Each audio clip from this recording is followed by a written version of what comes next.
There it is, ladies and gents. Happy Friday. I'm excited to get this one on the road because we got a great guest in store for you guys today. You want to think like a leader? You got to be a leader. You got to learn a couple things about business, and that's okay because every episode is the opportunity for us to learn something new. Let's do it. Here we go. Shut up and sit down. Is your business in need of customers?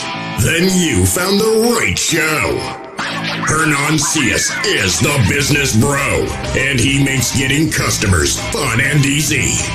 Watch, listen, and learn as each episode is designed to sell. Welcome to another episode of Business Bros. All right, ladies and gents, let's do this thing. Who do we got here today? Before we get started, just a friendly reminder, ladies and gents, please help me out. Like, share, and subscribe, because every time you do, you help an entrepreneur find a customer, and a customer find a problem to their solution. All right, ladies and gents, we are in for a treat today. After launching a medical company, a fashion company, pharmaceuticals company, manufacturing and distribution company, our guest now runs websites and social media groups to encourage more entrepreneurs to succeed in their own right. Our guest is the CEO of Newswire. He's an American entrepreneur, personal development author, speaker, and is the host of Success, Motivation, and Inspiration, which you can find on Amazon Fire TV.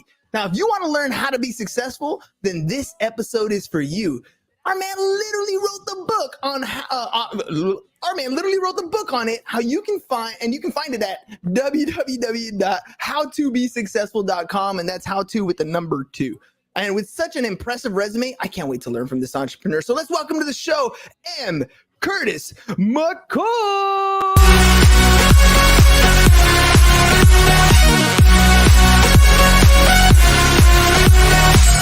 Ooh, there it is. Welcome to the program, Curtis. Man, I appreciate that, Hernan. This is, I got to just say right off the bat, this is you're the fifth podcast I've been on today, and your show, everything is phenomenal. I mean, I'm just looking at the graphics, the layout, your introduction, the personality. This is an incredible show. I'm honored to be a guest. Well, thank you very much. I imagine you're about to go on a podcast where you're going to do a lot of different podcasts, and hopefully I set the bar right up here, right? So let's do this, man. Thank you for coming on. Let's teach our audience a little something. The cool thing about what we do as far as podcasting, especially on our show, is I am blessed and given the opportunity to plug into the matrix. And literally today, I'm going to plug in and upload all the experience I possibly can from what you've already accomplished. And you've got quite a resume. So let's start with the very beginning. What is it that you got into? What is it that drives you? Why are you going from podcast to podcast to get your brand out there? Well, so what I'm doing right now, that's actually an incredible question. But as you probably know, if you know about my background, I've had, I had companies where I was sponsoring the Denver Nuggets cheerleaders. I mean, the Denver Nuggets dancers, the Denver Broncos cheerleaders, working with IFBB pro bodybuilders, including Andy Hammond, who actually recently passed away, but just an incredible guy. He was the one that Disney did the Incredibles movie after. His family played the Incredibles, had their spandex suits and stuff, but the whole family, everybody from his little kids up to him and his wife, were just absolutely shredded. So kind of a cool group of folks to work with. And I had the cosmetic medical laser company, the pharmaceutical company, Christian clothing company, quite a few different businesses. But I really wanted to get into, even after that, I launched a telecommunications company where, bestseller, we had over 250,000 customers a month hitting the website. So did very well as far as building businesses and making money, but was just absolutely not happy with what was going on in life. It's like, had no friends, no family that I was spending time with. I mean, I'm close with my family now, but just working so hard, grinding so hard that I really had no ability to enjoy life or do anything besides just work. So kind of moved in now to where I'm helping other entrepreneurs, coaching them get through some of the struggles and, figuring out how to make their businesses profitable, but also how they can get some of the stuff kind of delegated and build a successful business without devoting their entire life, every waking minute, towards growing that business. It's funny. This week I feel has been a lot of work-life balance questions. And maybe it's what's in the air, maybe it's the way because of the way the economy's shifting, maybe because it's post-COVID and we're like we don't want to go to a 9 to 5 anymore. We have the flexibility to be at home. But for me, when I do the podcast, when I do whatever it is that I'm doing in my business, it's something that I would be doing in my free time anyway. And I feel like when you're in your younger years, when you started to develop these businesses, it was fun. It was exciting. There was a reason why you were focusing here and not focusing on family or other things, because this is what you love to do. Now, later on in life, you start thinking, okay, well, maybe I do want to have other things in my life. Where does that mindset shift? Where do you start deciding that, okay, maybe it's not all the money in the world that will make me happy. Maybe I need to start searching for other things. Well, and that was part of it with the, building these successful companies that were successful but not fulfilling. I started realizing that there was with the telecom companies, I owned 3 retail cell phone stores. And we realized that people could go, if I died tomorrow, every one of our customers by the end of the week they'd have switched to a different phone company. And it wasn't like there was any type of a personal branding or anything going on there. So if I died, nobody even knew the owner of the company's name. They had no clue that I had even had anything to do with it. And so every business that I had built, like I was talking about before, a lot of different companies in different industries, but every time we switched niches or switched industries or, something happened. I mean, companies fail. But when one of those failed, because I had not built that personal brand, nobody knew who I was. And so I was starting from scratch every single time, starting at zero, trying to build the company up. Where you see guys that have built a successful brand like Richard Brunson, for example, with Virgin Media, Virgin Airways, Virgin Records, Virgin Galactic, all these different companies. He had Virgin Mobile, a cell phone company. His company failed a few years before ours, before we shut ours down. But that was one where this guy, because he'd built a personal brand where people recognized his name and recognized the Virgin brand, he could do anything that he wanted to, and it was a success because people already knew, like, and trusted his brand that he'd built. So I'm working now. The 5th book that I'm writing is on personal identity and personal branding, where I'm interviewing other experts and guys who have really created a great brand, and also people who understand who they are and they've got a great identity and they know their purpose in life. So kind of trying to share that, with future readers. Did you feel like your mindset shifted more towards legacy, or do you want it to be more towards brand power, or kind of a combination of both? Absolutely a combination of both. Another great question, man. Thanks, dude. I mean, because I feel like the clarity gets clouded from time to time, right? People, myself included, are searching for fame and fortune, but then the question comes up, well, fame and fortune, what are you famous for? Like, where did you make your fortune at? And rarely do we get that clarity on why we want to have this thing in our life. So for you, brand and legacy, power and legacy, why are you searching for those sorts of things at this? Well, I mean, you kind of answered it, but at this point, and how are you going to use that power, or how are you going to use that brand? Is it specific, or because, like, for example, do you have a specific next venture in mind? Or are you just kind of building that brand to be able to pool team members and put together, a star cast or something? Well, so as you said, the brand is power. I mean, your brand is that can be applied to absolutely anything, as long as you've built a strong, reputable, credible brand that people trust. You can go any direction you want to. But I went from, like, with the telecommunications company, was an industry that I hated, but I was doing that to build a financial legacy. I was diagnosed with brain cancer back in 2010 and given less than 90 days to live. So the doctor said 0 chance of survival with a malignant glioblastoma brain tumor. And so as I was fighting that, I was having 7 to 10 seizures a week, lost all the companies that I had in Denver. Everything I had lost just pretty much overnight there. Woke up one morning and had lost the use of half my body. So it was like they thought it was a TIA stroke originally. Could not communicate, couldn't write, couldn't speak. Paramedics showed up. I was trying to write on a notebook, tell them I'm diabetic. I think I just had a seizure. I'm too low, but give me some sugar and I'll be back up to normal. And the note that I was writing out on the paper, I wrote out this whole paragraph about being diabetic, handed it back to the paramedic, and he says, he reads it off. He goes, chicken, pituitary, waffle, phone charger. Oh He man. hands it back to me, and I'm like, no, and I'm bodybuilding at the time, so I cross out this thing. I'm ticked. I'm like, what the heck? So I write down another note trying to tell him exactly what's going on, handed it back. He looks at it, handed it over to maybe like a senior paramedic, and the guy goes, "Oh, get him on the gurney where he's having a stroke." So they hauled me in, realized that I had this brain cancer going on, and so that was why I first, I moved back, lost the companies, lost absolutely everything, had to move in with my parents. They had a 1-bedroom cabin up in Crawford, Colorado, like 35 miles from the nearest stoplight. So I was sleeping on their living room floor on an air mattress that would deflate, and went from being real successful to Rock bottom. couldn't drive, absolutely nothing, couldn't even live alone because they didn't know if I was going to have a seizure and, choke on my own saliva in the middle of the night and die. So you literally were at the lowest low. I mean, facing you might not be here. Like, this is the reality that you're facing, that tomorrow may not exist for you. Yeah. How did that shape the way you wanted to go forward? Like, what ended up happening after the diagnosis, after you're staying with your parents?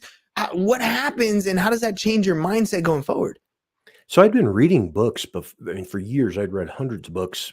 I've actually got a copy of the first one that I read when I think I was 13 years old. Picked up this How to Win Friends and Influence People. Still the same one. Look at that. Yeah, I've read through that a couple dozen times, but I knew that I was going, okay, I'd lost everything. I've got no money to leave behind to my parents, and basically I had nothing to leave my mom. And so I was going, I know I want to leave a legacy of some kind. And so that's when I started, as I was still reading books and stuff, but I also had this memory problem. So every book that I was reading, I would take these notes, kind of blog post type of notes, just trying to remind myself what I had just read in the previous chapter. So I was almost paraphrasing each chapter as I read it. And I'd done that for quite a while. And then I was thinking, I'm going, okay, I've got 60 to 90 days to live. And that ended up keep going longer and longer, where I'm around, over 12 years later now. But Wow. I was thinking, well, as I was writing these books, when these notes, me paraphrasing other people's writing, doesn't do anything. I mean, my mom's never going to read through these notes of other people's book. But if I could maybe start interviewing these other leaders who I admired, maybe that'd be a good way to. I wasn't doing it to get famous and build a personal brand at the time. It was just so that my mom could have a copy of, a copy of my book there laying that she could read through and kind of have something to remember. And then as it started taking off, I wrote 3 additional books. Health was coming back. I was recovering against all odds, against what the doctor said would happen. And so before publishing that book, I self-published 3 additional books to make sure that I understood the algorithms, make sure I understood how to rank the books and make this How to Be Successful, Think Like a Leader, make that rank a #1 bestseller. And so when we published that, it was the first one that I wrote, but actually the 4th one that was published, and ranked bestseller in 9 separate categories, #1 bestseller in 9 categories on Amazon. And kind of a cool accomplishment for somebody who's never published a book. Yes, dude. Yes. All right. Well, okay. So now you got this. You've built businesses. You've written books. You've successfully learned how to sell a book, because there's a lot of great writers, but not always bestsellers, right? You got to be a top-selling author in order to actually be successful.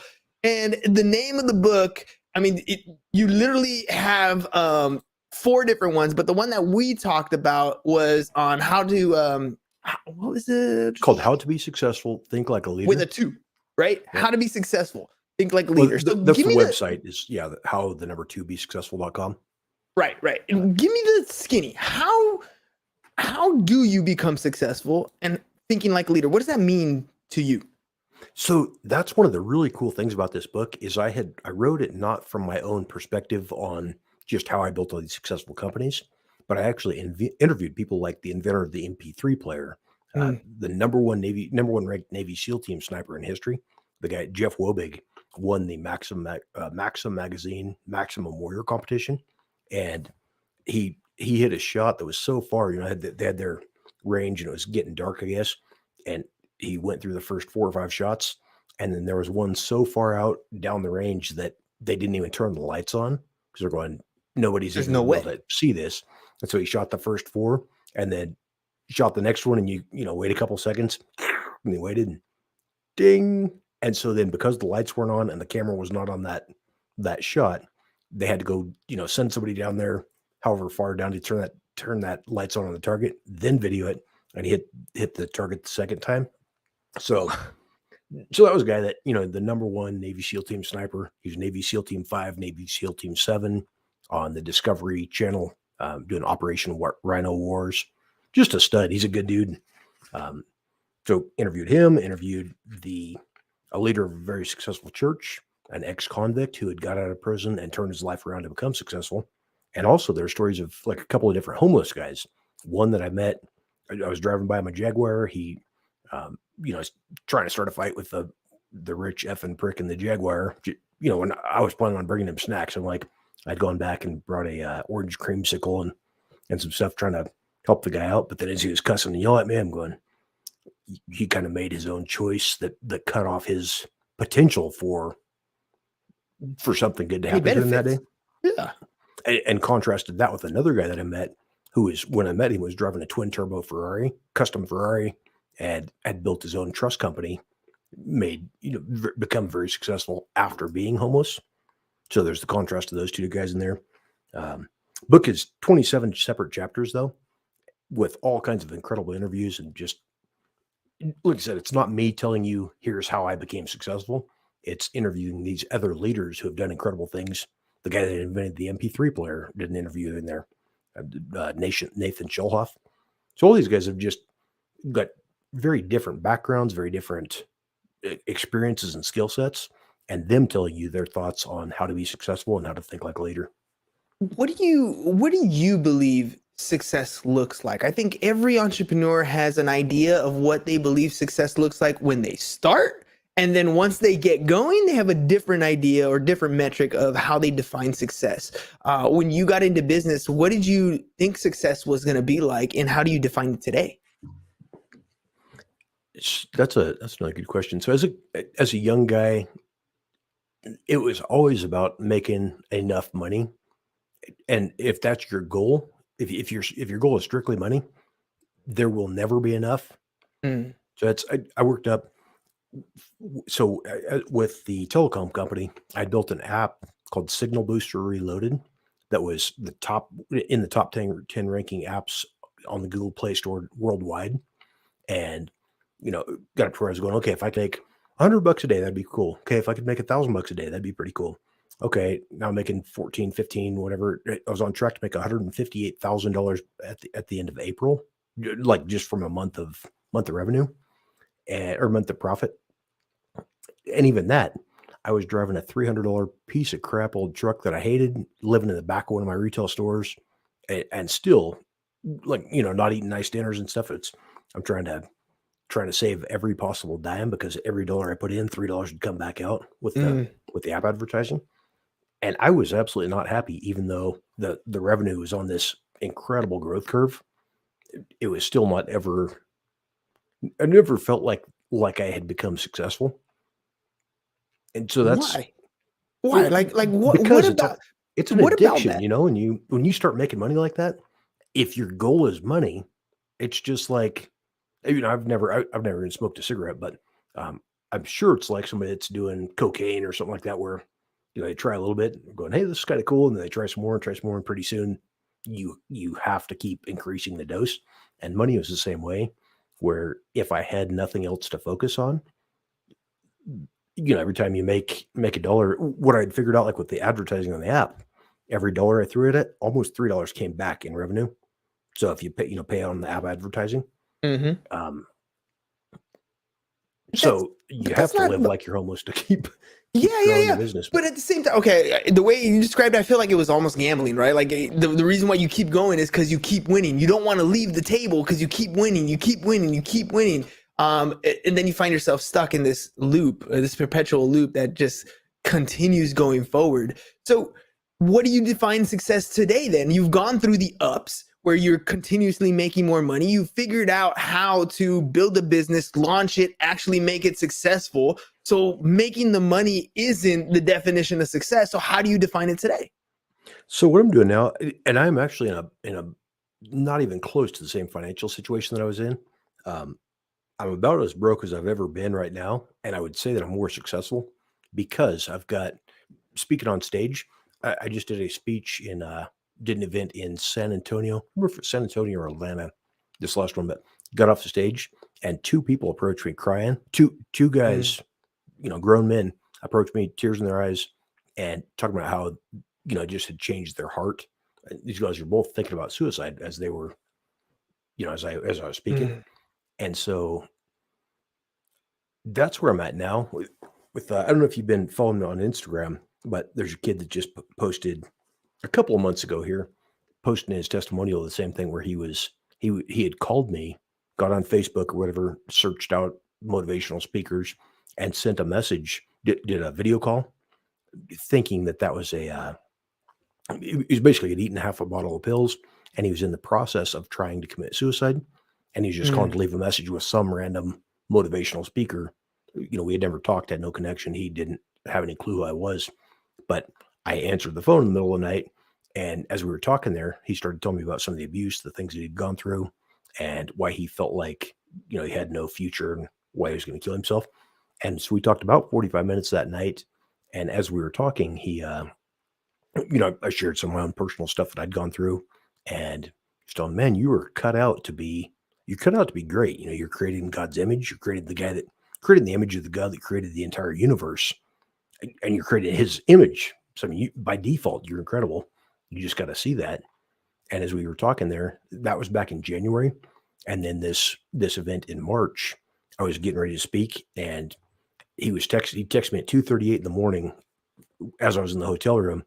I got up, I heard the text and got up, and he started posting pictures, and he was sending these things, and he was celebrating his 24th birthday, and he Nice. and he left this review, or he left this really real well written, his new personal identity. So I'm an inspirational person. I'm a leader. I surround myself with successful people, and so he had sent this back, and then at the end of it, he said it was his 24th birthday, and instead of being out partying or something, he had read my book cover to cover again. And so that was he sent it over at 2:38 in the morning. So that night that I was supposed to be to speak the next morning, I'd been working forever, probably 6 weeks trying to get this speech just perfect. The guys sent this message, and I started from scratch writing at 2:38 when he sent that text. Well, you know what? What I was trying to talk about does not really matter. It's, the kid that decided not to end his life was a lot more important. So my speech, starting that night in the middle of the night, got up and gave it just kind of freelance, and that ended up being probably the best speech that I'd ever given. Definitely the best interaction for the audience. Your show is called Success, Motivation, and Inspiration. And I mean, literally today's show is Think Like a Leader.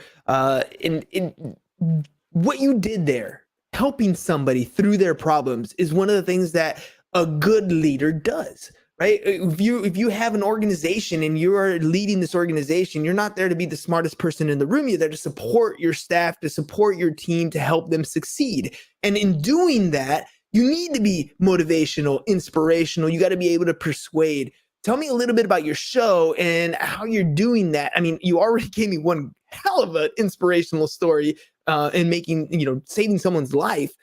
How are you taking that and bringing it into business?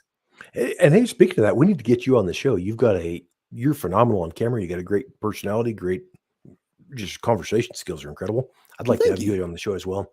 I'd love Um, to. Basically, I get a hold, or I take leaders and influencers and people who have done incredible things, just like I interviewed in the book, and let them share their stories. So I'll ask them questions on the show, kind of the same type of a thing, asking their insights on success, motivation, and inspiration, and let them share their stories on how they've overcome adversity, how they've built these massive companies, different things like that, and let them kind of share their insights. So rather than, I've never been a fan of the books or the podcasts where it's one person talking at you, telling Mm. you this is how I accomplished this. This is how I built this business. It's like that's okay, but when you can get insight from a bunch of different people, I feel like that's a more more valuable way to learn, and probably less skewed towards one person's opinion. I So I've totally been, agree with you. yeah, I totally agree with you. I mean, the interview process is phenomenal because imagine you read Dale Carnegie's book like 12 times, right? But if you had the opportunity to ask him a question to clarify a thought or an idea or yeah, expand on a concept, I mean, that is so much more powerful to me. And that's exactly what you're doing when you get to interview some of these leaders, because they have already documented, they've influenced you in some way or another. But now you get to kind of ask based on your own description of what's happening in your life, right? Because yeah, look, we all have ups and downs, and no matter where we're at in life, from the outside looking in is different from what we're feeling inside at this particular moment. We could yeah, have all the fancy cars, nice lights, stages, and people looking at us, and at the end of the day, there's torment right here going on yeah. between our ears that people don't quite understand. And if you get to talk to somebody who's already been through that, maybe their insight on how they broke the mold in their head or the barriers that were stopping them, that might be the spark that you need Yep. just to move on to the next day, the next hour, the next decision that keeps you moving forward. Well, just like in the book, being able to interview these different leaders, with everywhere from a church leader to a ex-convict, who are in there sharing their stories on, their feelings on success and stuff. Uh, I've even had one of my friends he's the founder of Venture Advocates. He recently sold that, and he also owns franchisesellers.com, and he was interviewed in the book, Eric Payne. And so he recently contacted me. He said, "Hey, I've updated a couple of things. If you could change this."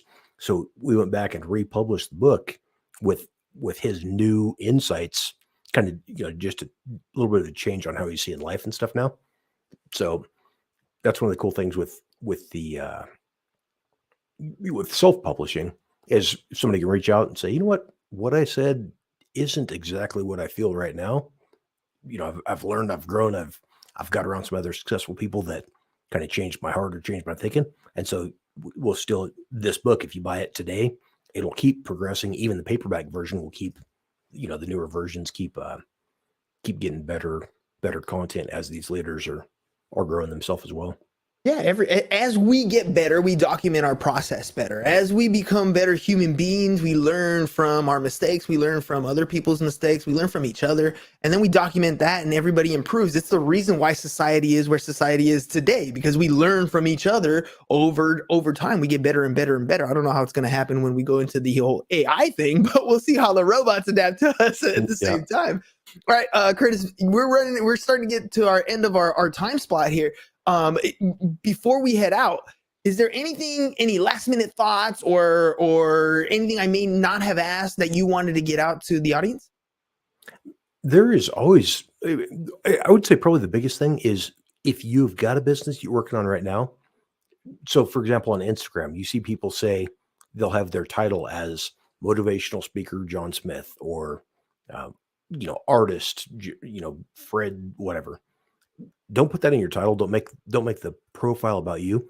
I would create separate profiles, so you can have one for your business, one for your personal brand. It's like you with Business Bros Podcast or Business Bros Pod, I think it is, on all the social media platforms. If it was me, I would have that business one, and I'd also have your personal one, and run those separately, but have them combined where you can keep growing that personal brand, so that if you 10 years from now get sick of the podcasting thing, or if podcasting just dissolves, say that goes away and it turns into something else, where people still know your name and you're the guy that they recognize. That's my biggest failure that I started way too late in the game on. So I would recommend right now, start, buy your own website domain. So like, Yes. I've bought mcurtismccoy.com, buy the domain with your own brand as well as your company brand, and be sure to build those out to where that's something that people remember down the road. Absolutely. It's a long tail effect of creating content. This is one of the reasons why we do what we do, ladies and gents. We're literally July.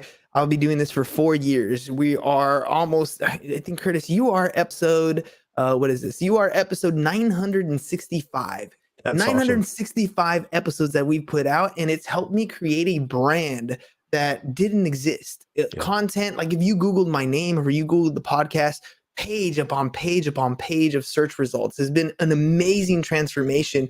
I believe from the deepest heart that you can literally become anything you want to be. Yep. You can create yourself at any given time. And I think you're going to be doing that. And I'll add to the buy your domain. When my kids were born, I bought their names as well. And I've kept it. They haven't used it very much. I think created a couple landing pages for my son when he was selling stuff for school. But it's on his domain name, right? It's liamcs.com or milacs.com. And for the most part, nothing really exists there, but it's there. They own it. I did the same thing for their Instagrams and their Facebooks and all the stuff. I own their names and it's theirs. It's that just, is so we're smart. locking it up early, right? That's Create awesome. your brand as early as possible because that's all you really have at the end of the day. Curtis, one more thing. If people want to get a hold of you, if they want to get your book, how can they do that?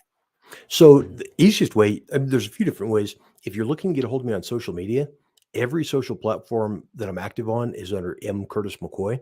So you can find me Facebook, Instagram, Twitter, everything under, say, Instagram.com/M. Curtis McCoy. But you can also, if you just want a simple landing page, go to mcm.team. And that's got all the social profiles, the Amazon TV show, the books, everything there. And then if you'd like to get a hold of me for speaking engagement or coaching, go to mcurtismccoy.com or just Google me. I'm on the Google Knowledge Panel and stuff. So, there it is. Curtis, thank you very much for coming on the show, man. Really enjoyed talking to you today. You're doing so many amazing things. You've had such an amazing story, an inspirational story. You literally were knocking on death's door, and here you are 12 years later, not only making a difference in your own life, but making a difference in other people's lives. You were put on this planet to do something special. You're figuring it out as you go, and I commend you for your progress, my friend. One more time, ladies and gents, mcurtismccoy.com, and make sure you guys check out his podcast, Success, Motivation, and Inspiration. His show on Amazon Fire TV. So, Curtis, thank you very much for coming on the show. Ladies and gents, we'll see you guys again on Monday. Enjoy the rest of your week, and make sure you guys go out there and be productive. Go out and make it happen. Peace, and we're out. Love that, man. Thanks for watching The Business Bros. If you're ready to get more clients and want to work with the Business Bro, visit our website, www.businessbros.biz, and click on the Need More Customers button, or learn how to generate more referrals with our video testimonial packages. Go to www.businessbros.biz.